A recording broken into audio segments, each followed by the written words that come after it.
आजकल कुछ लोगों को लगता है कि सनातन धर्म उन पे थोपा जा रहा है। में अमेरिका से एक मिशनरी को भेजा गया, उसको भेजा गया कि जाओ भारत और जाकर के भारत को ईसाई राष्ट्र बनाओ। सैमुअल इवान स्टॉक ने एक एक व्यक्ति को ईसाई बनाने का मिशन और बोला कि पहले चरण में मैं इस हिमाचल प्रदेश को ही ईसाई मुल्क बनाऊंगा, मतलब ईसाई प्रदेश बनाऊंगा। अध्ययन करने के बाद ऐसा हृदय परिवर्तन हो गया कि आया तो था वो भारत को ईसाई राष्ट्र बनाने, वो भारत को आजाद कराने की लड़ाई में कूद पड़ा।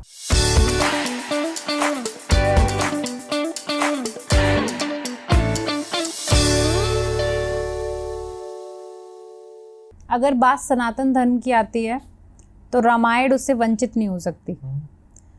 और आज आपने सुना ही है कि आदि पुरुष एक मूवी बनी है, उस पे आपका क्या ओपिनियन है? आदि पुरुष नहीं है, वो बर्बादी पुरुष। उसमें रामायण का तो कुछ है ही नहीं। उसमें बस रामायण के कैरेक्टर्स का नाम दे के पब्लिसिटी बटोरने का गलत प्रयोग किया गया है और ऐसे लोगों की हम सबको मिलकर के प्रतिकार करना चाहिए, निंदा करनी चाहिए। आजकल कुछ लोगों को लगता है कि सनातन धर्म उन पे थोपा जा रहा है, उसमें आपका क्या ओपिनियन है? देखिए, ये आज नहीं लगता है, पहले भी लोगों को लगता रहा, लेकिन हमको ध्यान से यदि हम गंभीरता से देखें, आज तो फिर भी सनातन की एक वेव चल रही है। उस समय जब अंग्रेज़ों का इस देश पर हुकूमत थी, अंग्रेज़ों का गुलाम था ये हमारा भारत, और ब्रिटानिया हुकूमत हम पे लगातार हमारा दोहन करती थी, हम पे अत्याचार करती थी। उस समय अमेरिका से एक मिशनरी को भेजा गया और वो 21-22 साल का नौजवान था जिसका नाम था सैमुअल इवान स्टॉक। उसको भेजा गया कि जाओ भारत और जाकर के भारत को ईसाई राष्ट्र बनाओ, एक एक व्यक्ति को ईसाई बना दो, तुमको जो करना पड़े करो, लालच दो, उसको किसी भी प्रकार का प्रलोभन दो और एक एक भारतीय को हमको ईसाई बनाना है। ईसाई राष्ट्र का मिशन दे करके उसको भेजा गया। वो भारत आया, भारत में घूमा, इधर उधर घूमा तो उसको थोड़ी गर्मी लगी। जब गर्मी लगी तो वो शिमला पहुंच गया। शिमला गया, वहाँ पर उसने एक तरफ से लोगों को ईसाई बनाना प्रारंभ कर दिया, एक तरफ से सैमुअल इवान स्टॉक ने एक एक व्यक्ति को ईसाई बनाने का मिशन और बोला कि पहले चरण में मैं इस हिमाचल प्रदेश को ही, हिमाचल को ही ईसाई मुल्क बनाऊंगा, मतलब ईसाई प्रदेश बनाऊंगा। पहला टारगेट उसका वो था, तो बनाने लगा। अब उस समय क्या हुआ, जब उसने बनाता रहा लोगों को ईसाई, तो कुछ समय के बाद ही उसने वहीं की एक लड़की को, पहाड़न लड़की को जिसको ईसाई बनाया था, उसी से विवाह कर लिया और काम ईसाईयत का तेज चलने लगा, मिशनरी का। जब धीरे धीरे काम चलने लगा तो अचानक से हिमाचल में प्लेग की बीमारी फैल गई, जैसे आज कोरोना की बीमारी फैल गई। पिता को पुत्र ने दूर से ही नमस्ते कर दिया जब उसकी मृत्यु हो गई, माँ को बेटे ने दूर से ही टाटा कर दिया जब वो कोरोना से ग्रसित हो गई, और छुआ भी नहीं, लोगों ने अंतिम संस्कार तक नहीं करे। लाशें नदियों के किनारे आप देख रही होंगी कि कैसे सैलाब आ गया था, कोई छूना नहीं चाहता था, हर व्यक्ति को अपनी जान प्यारी थी। ठीक उसी प्रकार प्लेग की बीमारी भी छुआछूत की बीमारी थी। लोग अपने परिजनों को छोड़ छोड़ करके भागने लगे, जैसे घर में किसी को प्लेग हो गया तो घर में छोड़ करके चले गए। तो ऐसे ही जब देखा सैमुअल इवान स्टॉक ने कि जब ऐसी परिस्थिति पैदा हो गई कि लोग अपने परिजनों को छोड़ छोड़ करके भागने लगे, उस समय वहाँ पर एक समाज सेवी थे जिनका नाम था पंडित रूलियाराम। वो पंडित रूलियाराम निस्वार्थ भाव से ऐसे लावारिस पड़े लोगों की सेवा कर रहे थे। तो सैमुअल इवान स्टॉक ने देखा कि पंडित रूलियाराम एक खाट के पास हैं जहाँ पर वो एक वृद्ध आदमी को लेटा हुआ है और वो प्लेग के मारे तड़प रहा है और उसके गले में एक गिल्टी हो गई है जिसके मारे उसको तड़पन हो रही है।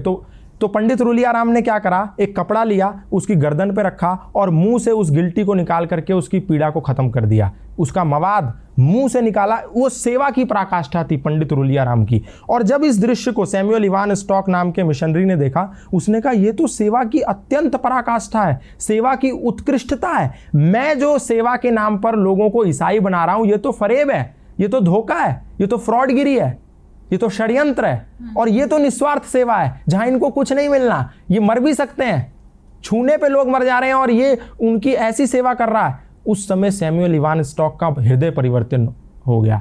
तो उनने पंडित रूलियाराम से कहा, सैमुअल इवान स्टॉक ने, कि ये क्या सिद्धांत है, ये क्या है जो आप कौन से ऐसे सिद्धांत हैं जिसके चलते आपके अंदर इतनी तन्मयता, इतनी तल्लीनता है लोगों की समाज की सेवा के प्रति? तो पंडित रूलियाराम ने कहा, ये सनातन धर्म के सार्वभौमिक सिद्धांत हैं जो हमें मानवतावाद का उपदेश देते हैं और मैं वही कर रहा हूँ। संगच्छध्वम संवदध्वम संवो मनांसि जानताम सर्वे भवन्तु सुखिनः सर्वे सन्तु निरामया के सिद्धांतों को पालन कर रहा हूँ। तो सैमुअल इवान स्टॉक ने कहा, मैं भी ये सनातन धर्म के सिद्धांत जानना चाहता हूँ। तो सैमुअल इवान स्टॉक को पंडित रुलिया राम ने सत्यार्थ प्रकाश दिया, द लाइट ऑफ ट्रुथ नाम की एक पुस्तक दी।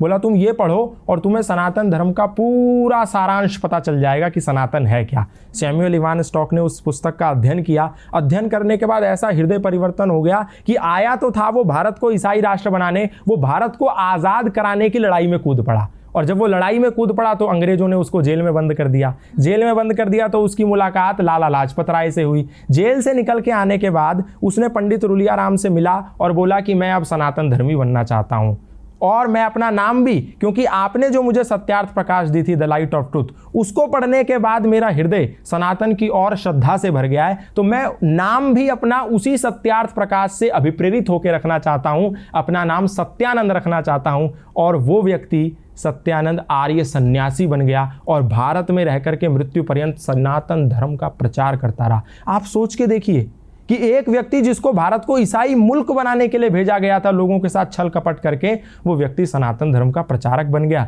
उसने अपनी पत्नी को भी सनातन का प्रचारक बना दिया। अपने घर के एक कोने में यज्ञशाला खोल दी। आज भी हिमाचल प्रदेश में जाएंगे तो वो यज्ञशाला विद्यमान है। वहाँ उपनिषदों के मंत्र उकेरे हुए हैं उस यज्ञशाला में। उसके घर में आज भी वो भगवद गीता के श्लोक लिखे हुए हैं। तो ये प्रमाण है कि सनातन को कभी, ना उस समय, ना आज, ना आने वाले समय में कभी भी लोगों पर थोपा नहीं गया। ना तो तलवार के जोर पे, ना भय और लालच और षड्यंत्र के जोर पे। सनातन से लोग आए और प्रभावित हो गए। फादर कैमिल बुल के ईसाई मिशनरी थे, आए, रामायण से प्रभावित हो गए, सनातन धर्म का प्रचार करने लगे। बाहर से लूसी गेस्ट आई, सनातन धर्म से प्रभावित हो गई, भारत में गुरुकुल खोल दिया। स्टैनफोर्ड की एक महिला आई, भारत में आके गंगा के पास बैठी, साध्वी भगवती सरस्वती बन गई। एक व्यक्ति आया, स्विट्जरलैंड से पैदल आ गया, स्विट्जरलैंड से पैदल भारत आ गया, 4 साल 18 मुल्क पैदा करते हुए। कोई गया था उसके कंधे पर बंदूक रखने और उसका नाम हो गया बैन बाबा। ऐसे बहुत सारे उदाहरण हैं, मैं बताऊंगा तो समय कम पड़ जाएगा। सनातन को कभी भी किसी पर थोपा नहीं गया। लोग आए, खुद बन गए। मौलाना महबूब अली खुद पंडित महेंद्र पाला आर्य बन गए। खूब सारे मौलाना, मतलब इमाम मस्जिद के, खुद सनातन धर्मी बन गए। हमने किसी को जोर नहीं दिया, किसी को जबरदस्ती नहीं करी, लोग आए और बन गए, तो इसमें हमारी क्या गलती है।